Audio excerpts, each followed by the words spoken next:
Tervehdys vielä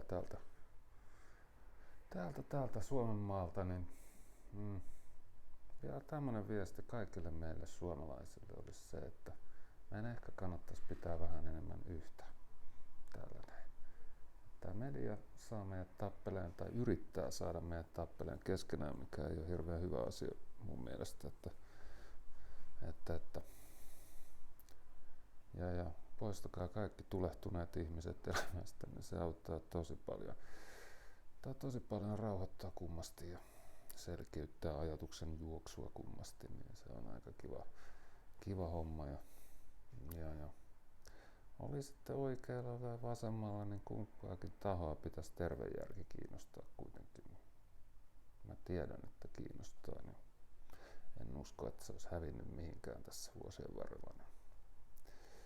Mutta joopa, että ei semmosia vaan, niin koitetaan olla vahvoja ja väkeviä ja saada tää paska tästä vielä rullaamaan. Mutta ei mitään. Näkyy.